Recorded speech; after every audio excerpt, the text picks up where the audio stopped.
भगवान श्रीकृष्ण धर्मराजाला उपदेश करू लागले. युधिष्ठिर दादा, अरे कर्म आहे आणि कर्म कुणाला चुकलंय का? बर का, भगवान सांगतात, धर्मराजा, न भुक्तं क्षियते कर्म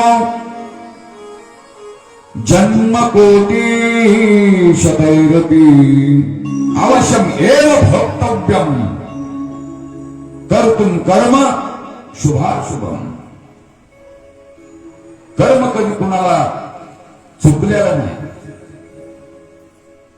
पर्यायी गव्हारा सादर ज्ञानोबायांचा अभंग तुम्हाला पाठ आहे कर्मावर. आलं का लक्षामध्ये? आज भगवान श्रीकृष्णाने विचार केला, आपण कितीही उपदेश केला तरी धर्मराजाला तो रुचणार नाही, याचा मोह नाहीसा होणार नाही. म्हणून भगवंतांनी स्वतः पांडवांना द्रौपदी आणि कुंती मातेला घेऊन ज्या कुरुक्षेत्रावर पितामह भीष्म शरपंजरी पडलेले, आजचा 52वा दिवस आहे. कितवा दिवस आहे? 52वा दिवस आहे. ज्या कुरुक्षेत्रावर पितामह भीष्म शरपंजरी अवस्थेमध्ये पडलेले आहे, तिथे भगवान पांडवांना घेऊन आले. 5 पांडव, द्रौपदी आणि कुंती माता. पितामह भीष्माने पाहिलं कोणीतरी येत आहे. प्रणाम केला पांडवांनी. कोणाला? पितामह. कुंतीने प्रणाम केला, द्रौपदीने प्रणाम केला. पितामह भीष्माच्या डोळ्यामध्ये आसरू आहेत, आसरू. भगवंताला पाहून पितामह भीष्माने प्रणाम केला, डोळ्यानेच इशारा केला. हालचाल तर करता येत नाही. भगवान, आप आए हो, आपकी बहुत बड़ी कृपा है.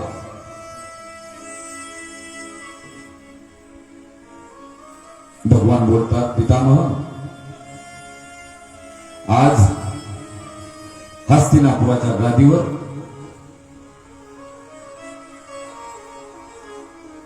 धर्मराज युधिष्ठिर विराजमान आहेत. त्यांचा राज्याभिषेक झालेला आहे. हो पितामह, तुम्ही या गादीची संपूर्ण आयुष्यभर सेवा केली. कोणत्या गादीची? हस्तिनापूरच्या गादीची. तुम्ही महान योग्य आहात. तुमचा अनुभव खूप मोठा अनुभव आहे तुमच्याकडे. त्यातला थोडासा अनुभव या पांडवांना तुम्ही राज्य कसं करावं थोडासा उपदेश करा, म्हणून मी आज घेऊन आलो. कथाभाग सुंदर आहे महाराज. पितामह भीष्म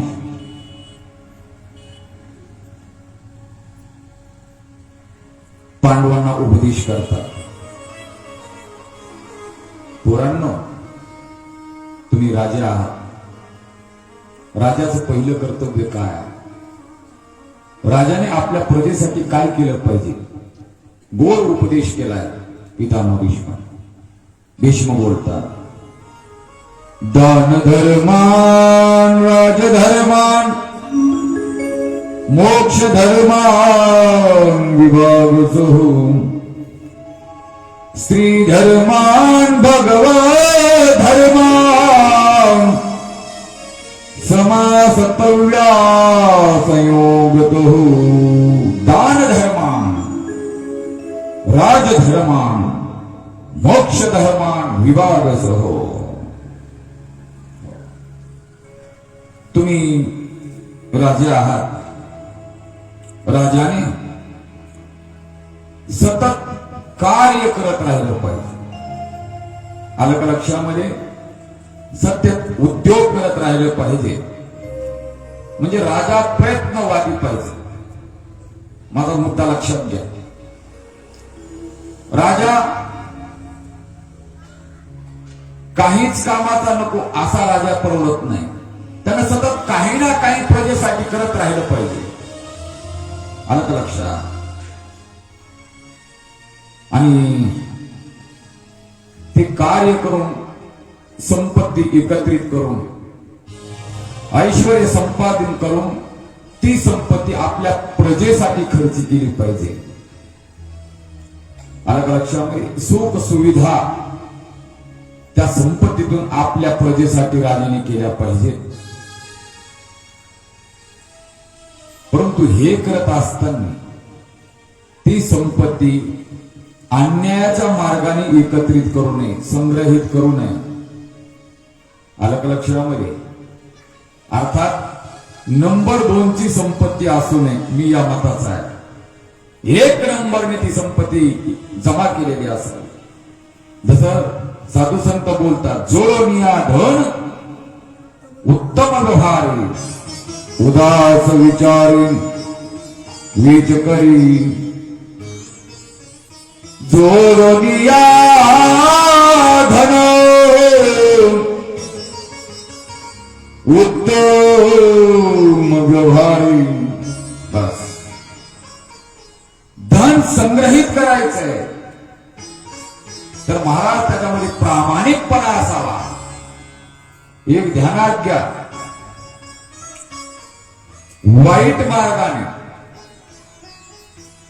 केलेली संपत्ती ती निश्चित तुमच्या आमच्या घरातील येणाऱ्या पिढ्या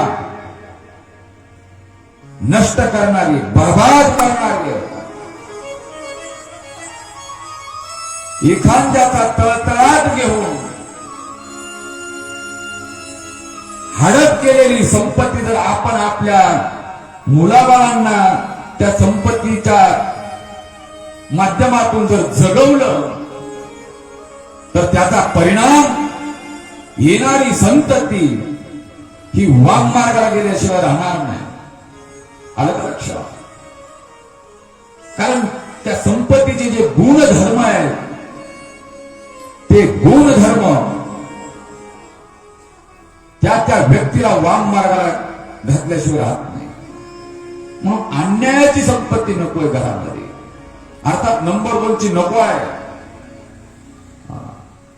जोडनिया धन उत्तम व्यवहारी, उदास विचारी वीज करी.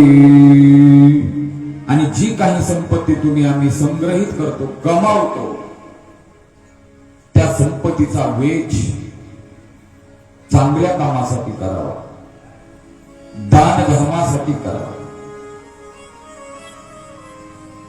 मठ मंदिरासाठी करावा, यज्ञ यागादी कर्मासाठी करावा, तीर्थयात्रेसाठी करावा, साधू संतांसाठी करावा. गरजूंना, भुकेल्यांना अन्नदान, ज्ञानदान करण्यासाठी करावा. त्या संपत्तीतून कमीत कमी 10% तरी, 100 रुपये कमवले तर 10 रुपये धर्मासाठी तुम्ही आम्ही खर्च केले पाहिजे. अखंड हरिनाम सप्ताह चालू आहे. या सप्ताहामध्ये आपलं योगदान पाहिजे. जे काय तुम्हाला शक्य असेल किंवा आपल्या मराठवाड्यामध्ये पद्धत आहे, आपण वर्गणी लावत असतो, बरोबर आहे, आपलं योगदान पाहिजे. कारण अशा पवित्र कार्यासाठी दिलेली संपत्ती ईश्वर तुम्हाला लाख पटीने पुनश्च देत असतो. आलं का लक्षामध्ये? याचं पुण्य वेगळं मला विस्तार करायचा नाही. येथे एक शीत तिथल्या अन्न होय कोटी कुळाचे उद्धरण. जे दानशूर दाते या ठिकाणी अन्नदान करतात, निश्चित त्यांच्या संबंध कुळाचा उद्धार झाल्याशिवाय राहणार नाही. नामदेव महाराजांचा अभंग प्रसिद्ध आहे, मला तो विस्तार करायचा नाही. दानाचे विविध प्रकार आहेत आणि एक ध्यानात घ्या, या हाताने दान घडावं. आलं का लक्षात? या हाताचं शोभा दान आहे. हस्तस्य भूषणम दानम सत्यम कंठस्य भूषणम. या हाताचं भूषण दान आहे. सुभाषितकार चिंतन करतात, हे हात कधी पवित्र आहे. हस्तो पवित्रो यदि दान पुण्यम पादो पवित्रो यदि तीर्थयात्रा.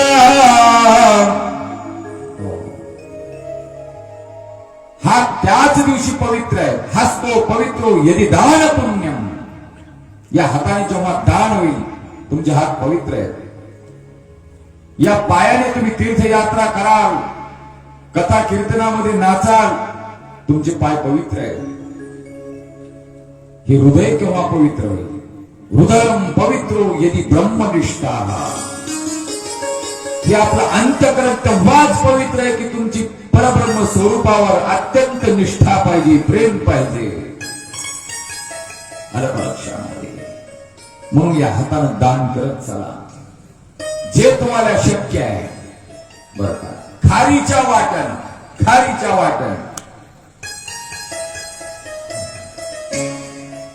राजाने आपल्या प्रजेसाठी संपूर्ण संपत्तीचा वेच करावा. पोरांनो ध्यानात घ्या. आणि तिसरा मुद्दा पितामह सांगतात, राजाने आपल्या राज्यामध्ये होणारा अत्याचार. आलं का लक्षात? राजाने आपल्या राज्यामध्ये होणारा अत्याचार आपल्या डोळ्याने पाहू नये. काय पाहू नये? एखाद्या व्यक्तीवर जर अत्याचार होत असेल तर तो राजाने आपल्या डोळ्याने पाहू नये.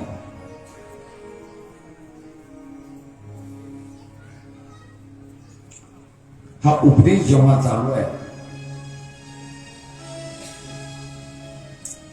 बाजूला द्रौपदी उभी आहे.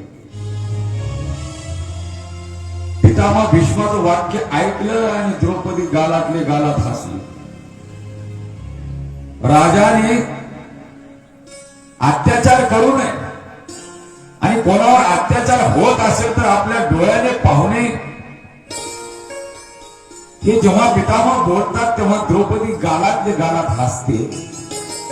पितामह भीष्माने द्रौपदीकडे पाहिलं आणि विचारलं, द्रौपदी तू का हसलीस? तुझ्या हसण्याचं कारण काय?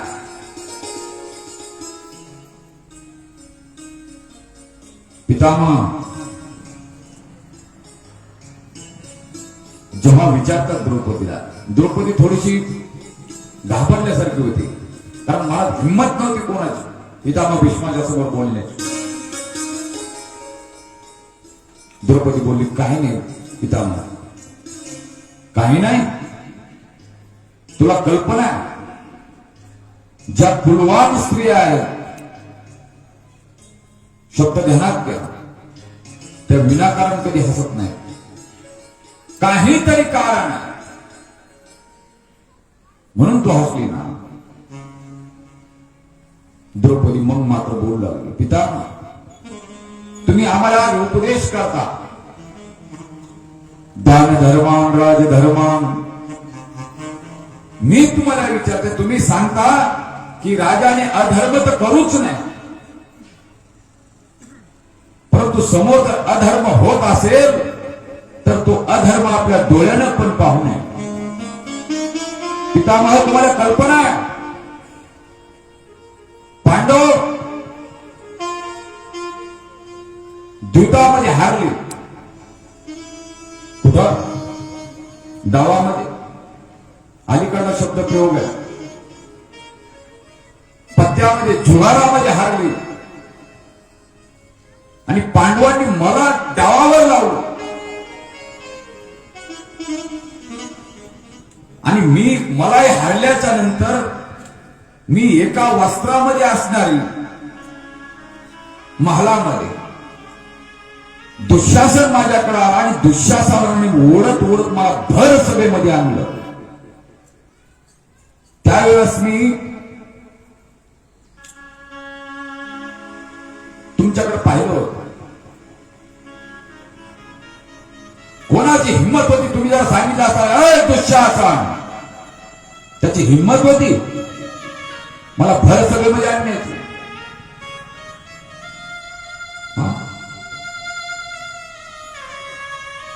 तुम्ही या राजाचे प्रमुख आहात पितामह. तुम्ही आज आम्हाला उपदेश करता. हा उपदेश त्यावेळेस कुठं देत का तुमचा उपदेश? महाराज द्रौपदीला जेव्हा भर सभेमध्ये आणलं दुःशासन ओळख ओळख, कृपाचार्य द्रोणाचार्य या सर्वांनी मानाखाली घातला. सर्वांनी एकाने देखील समोर आले नाही. अहो हे तर सोडा, स्वतःचे 5 पती आहेत, धर्मराज, भीम, अर्जुन, नकुल, सहदेव, हिमालयाच्या उंचीची ही 5 पांडव द्रौपदीनं पाहिलं यांच्याकडे. यांनी देखील मानाखाली घातला.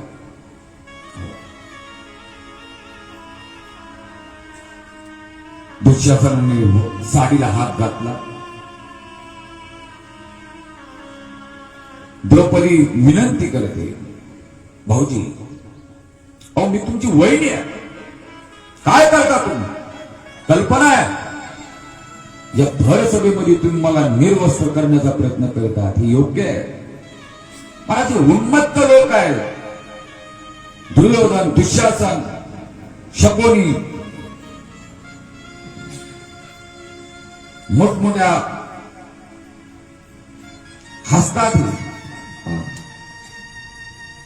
पितामहांनी मान खाली घातली.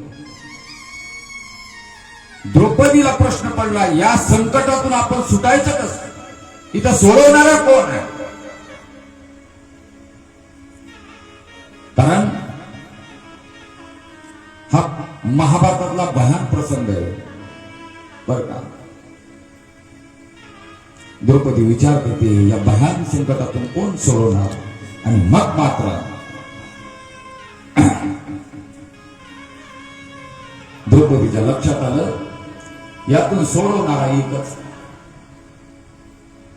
तो म्हणजे परमात्मा, भगवान श्रीकृष्ण. त्याच्याशिवाय यातून कोणी सोडवणार नाही. आणि द्रौपदीने आर्तता केली भगवंताकडे मागा. कोठे गुंतला द्वारकेचे राया,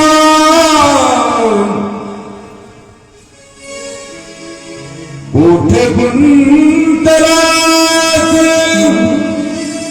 द्वारकेचे राया, वेळ काच खया लाविला, वेळ काच खया लाविला, वेळ काच खया लाविला, वेळ काच खया लाविला.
Yeah.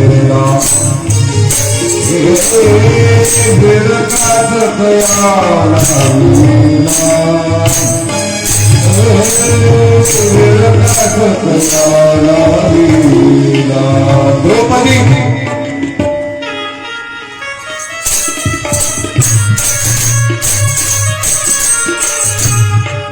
द्रौपदीच्या लक्षात आलं की या संकटातून आता याच्याशिवाय कोणी सोडवता नाही. द्रौपदी भगवंताचा धावा करते, प्रभू गोविंद द्वारकावासी कृष्ण गोपी जनप्रिय कौरवे परिधोतानां किं न जानाति केशव. हे नाथ, हे रमानाथ, ब्रजनाथातिनाशन कृष्ण कृष्ण महायोगी विश्वात्मान विश्वभाव प्रपन्नां पाहि गोविंदो कुरुमदेव सिरतिं. महाभारत सभा, त्या महाभारत सभेमध्ये द्रौपदीने टाहो फोडला. भगवान लाज रखवणे आर्तदातून वेळ का सकया लावेला. आपण दीनानाथ आहात, एक ध्यानात घ्या. दीनानाथ वेद सांभाळ्या पुढे नको पाहू गेले पाप पुण्य. भगवान परमात्मा वैकुंठामध्ये जेव्हा ही आर्तता भगवंताच्या कानावर गेली, भगवान निघणार, परंतु द्रौपदीच्या मुखातून शब्द बाहेर पडले होते, द्वारकेच्या राया. भगवान द्वारकेला गेले, परत द्वारकेहून हस्तिनापुरामध्ये. आणि किती वेळात महाराज भगवंताने विचार केला, द्रौपदी माझी भक्त तर आहेच, परंतु धर्माची बहीण आहे. आणि धर्मसभेमध्ये जर द्रौपदीचं अंग जर उघड पडलं, अंग, तर प्रश्न आपल्या इज्जतीचा आहे. म्हणून भगवंतांनी वस्त्र पुरवले नाही, स्वतः भगवंताने वस्त्र अवतार धारण केला. वस्त्र अवतार. साधू संत चिंतन करतात, गौरवी पांचाळी सभे माझी आणली, गौरवी पांचाळी सभे माझी आणली, वस्त्र हरणे वस्त्रे कैसी झाली माऊली. भगवंतांनी स्वतंत्र वस्त्र अवतार धारण केला. आणि महाराज दुःशासनाने जेव्हा वस्त्राला हात घालून मोडायला प्रारंभ केला, घामाघरत झाला दुःशासन, ढीग लागला खटाखट. शेवटी दुःशासन थकला.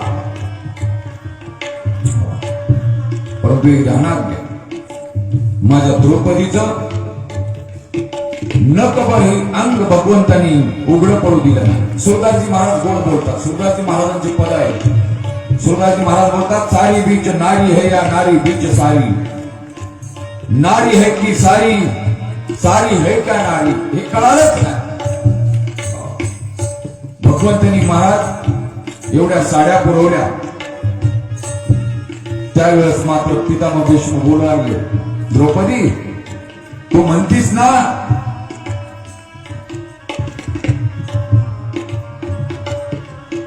माझं रक्षण कोणी केलं नाही. द्रौपदी तुला कल्पना आहे, हा माझा भगवान तुमचा रक्षिता, पांडवांचा खरा रक्षिता भगवान आहे. तिथं भगवान प्रकट झाले आणि माझ्या भगवंताने तुला कितीतरी साड्या पुरवल्या. द्रौपदी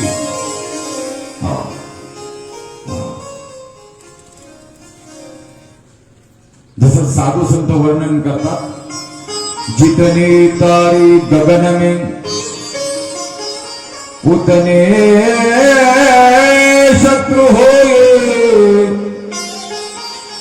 जिसकी कृपा रघुराज की, बालून बाका होई. माझ्या भगवंताची कृपा तुम्हा पांडवावर आहे. तुमचं काय होणार. मग मात्र द्रौपदीने हात जोडले आणि पितामह क्षमा असावी, मी बोलून गेलो. महाराज पांडवांना विस्ताराने उपदेश केला पितामह भीष्माने. आता मात्र पितामह भीष्म भगवंताला बोलू लागले.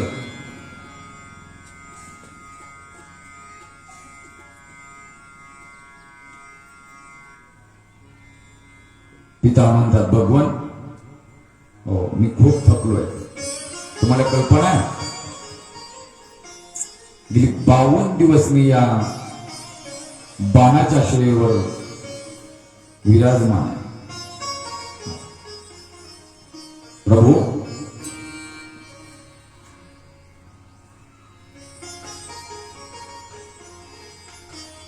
माझी इच्छा आहे, माझी विनंती आहे की तुम्ही माझा स्वीकार करावा. काय करावा. स्वीकार करावा. दक्षिणायन संपत आले, उत्तरायण चालू आहे. पितामह भीष्म बोलतात, प्रभू इतना तू करना स्वामी,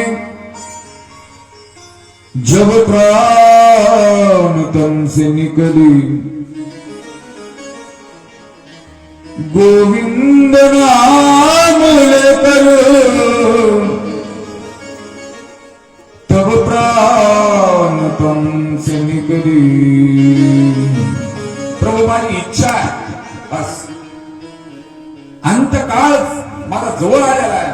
मला हा देह पंचतत्वामध्ये विलीन करायचा आहे. परंतु हे करत असताना तुम्ही माझ्या समोर असावं. बस जब प्राण तन से निकले, श्री गंगा जी का तट हो, मेरा सावला निकट हो, जब प्राण तन से निकली.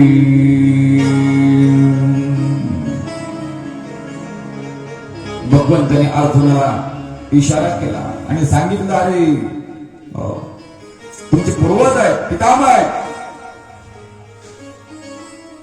उत्तर कार्य झालं पाहिजे. महाराज अर्जुनाने गांडीव धनुष्याला बाण जोडला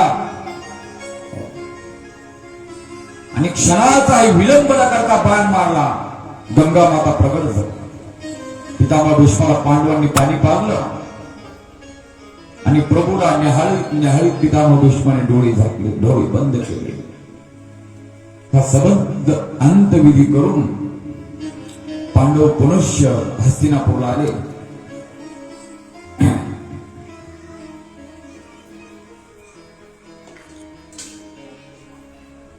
आणि आता भगवान म्हणतात पांडवांना, हा राज्यकारभार तुम्ही आता सांभाळा. बरीचशी दिवस वर्ष ओलांडून गेली, मी येतो. माता कुंतीला नमस्कार केला आणि इकडं भगवान श्रीकृष्ण